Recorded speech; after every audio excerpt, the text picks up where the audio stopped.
दोस्तों, आल्हा आज भी जीवित हैं, जो मरने के बाद अमर हो गए। मैहर मध्य प्रदेश के शारदा भवानी मंदिर में आल्हा आज भी पूजा अर्चना करने आते हैं। उनकी पूजा अर्चना के बाद ही अन्य भक्तों के लिए शारदा माता मंदिर के पट खोले जाते हैं। बुंदेलखंड के वीर योद्धा आल्हा ने अपने भाई उदल की मौत का बदला लेने के लिए पृथ्वीराज चौहान से युद्ध किया था। आपको विदित हो कि आल्हा और उदल चंदेल राजा परमाल परमर्दी देव के सेनापति थे और यह बनाफर राजपूत थे।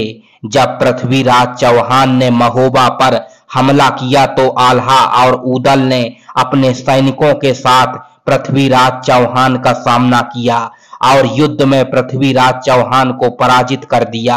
आल्हा अपने छोटे भाई उदल की मौत की खबर सुनकर आपा खो बैठा और अपनी सैन्य शक्ति के साथ पृथ्वीराज चौहान की सेना पर मौत बनकर टूट पड़ा। इतिहास गवाह है कि उस वक्त आल्हा के सामने जो आया मारा गया। इतिहास के झरोखे से झांक कर देखें तो बुंदेलखंड की माटी में ऐसे कई राजाओं और रानियों का जिक्र है जिनकी वीरता के चर्चे आज भी लोगों की जुबान पर हैं। प्राचीन काल के सम्राट अशोक से लेकर मध्यकाल में पृथ्वीराज चौहान, महाराणा प्रताप और आधुनिक इतिहास में रानी लक्ष्मीबाई जैसे वीर पराक्रमी नायकों का इतिहास में सुनहरे अक्षरों में नाम दर्ज है। बुंदेलखंड की धरती ऐसे ही दो वीरों की शौर्य गाथा बयान करती है। यह वीर थे आल्हा और उदल।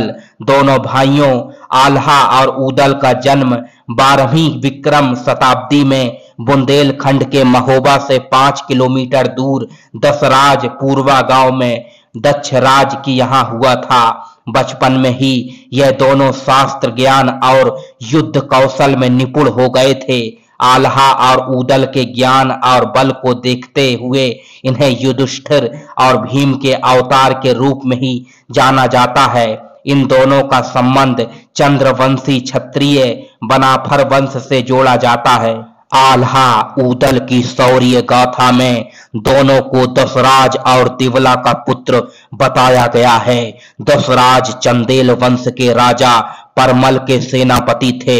उदल आल्हा से 12 साल छोटे थे। ऐतिहासिक जानकारी के आधार पर आल्हा के पिता की हत्या के बाद उदल का जन्म हुआ था। आल्हा बचपन से ही देवी मां शारदा के परम भक्त थे। एक बार उनकी भक्ति से प्रसन्न होकर मां ने उन्हें पराक्रम और अमर होने का वरदान दिया। आल्हा और उदल की वीर गाथा में इन दोनों भाइयों के स्नेह और एकता का वर्णन किया गया है। दोनों भाइयों के बीच इतना प्यार और स्नेह था कि जब भी एक भाई मुसीबत में पड़ता था तो दूसरा भाई उसकी ढाल बनकर खड़ा हो जाता था। बाद में आल्हा भी चंदेल वंश के शासनकाल में सेनापति बने। आल्हा का छोटा भाई उदल वीरता के मामले में अपने भाई से एक कदम आगे था। उस दौर के एक कवि जागनिक की एक कविता आल्हा खंड में इनकी वीरता के सारे किस्से और उनके द्वारा लड़ी गई 52 लड़ाइयों का जिक्र किया गया है। आल्हा और उदल की आखिरी लड़ाई दिल्ली के शासक पृथ्वीराज चौहान से हुई थी। पृथ्वीराज चौहान भी बहादुर और निर्भीक योद्धा थे। पृथ्वीराज ने बुंदेलखंड को जीतने के उद्देश्य से 12वीं सदी में बुंदेलखंड के तत्कालीन चंदेल राजा परमर्दी देव पर चढ़ाई की थी। उस समय चंदेलों की राजधानी महोबा थी। आल्हा उदल राजा परमाल के मंत्री थे। इतिहास के पन्नों से पता चलता है कि पृथ्वीराज और दोनों भाई आल्हा उदल के बीच में बैरागढ़ में बहुत भयानक युद्ध हुआ। इस युद्ध में आल्हा का भाई उदल मारा गया।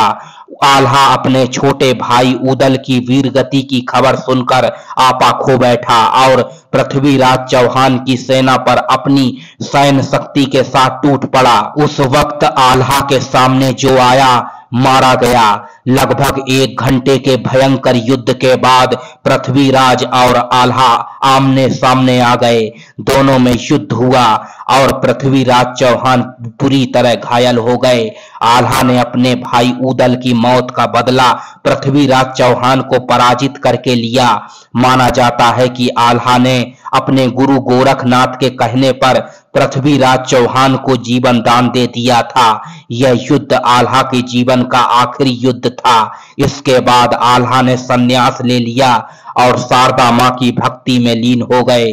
राजा परमाल के ऊपर पृथ्वीराज चौहान की सेना ने जब हमला किया तो आल्हा ने पृथ्वीराज चौहान से युद्ध के लिए बैरागढ़ में ही डेरा डाल दिया था और यहीं मां शारदा के मंदिर में जाकर उन्होंने पूजा की।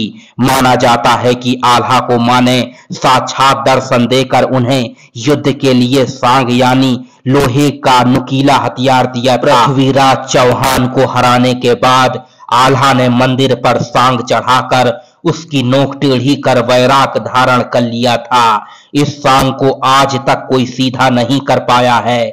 यहाँ के लोग बताते हैं कि आज भी रात 8 बजे मंदिर की आरती के बाद साफ सफाई होती है और फिर मंदिर के कपाट बंद कर दिए जाते हैं। इसके बावजूद जब सुबह मंदिर को खोला जाता है तो मंदिर में मां की आरती और पूजा किए जाने के सबूत मिलते हैं। आज भी यही मान्यता है कि माता शारदा के दर्शन हर दिन सबसे पहले आल्हा और उदल ही करते हैं, क्योंकि उन्हें अमर होने का वरदान प्राप्त था। इसलिए बुंदेलखंड के कुछ लोग आज भी मानते हैं कि आल्हा जिंदा हैं। वर्तमान में बरसात के दिनों में बुंदेलखंड में जगह जगह आल्हा उदल की वीर गाथा के किस्से काव्य रूप में गाए जाते हैं और श्रोता बड़ी तन्मयता के साथ उनकी वीर गाथा को सुनते हैं। दोस्तों, आल्हा उदल की यह वीर गाथा आपको कैसी लगी कमेंट करके जरूर बताएं और हमारे चैनल को सब्सक्राइब अवश्य कर दें।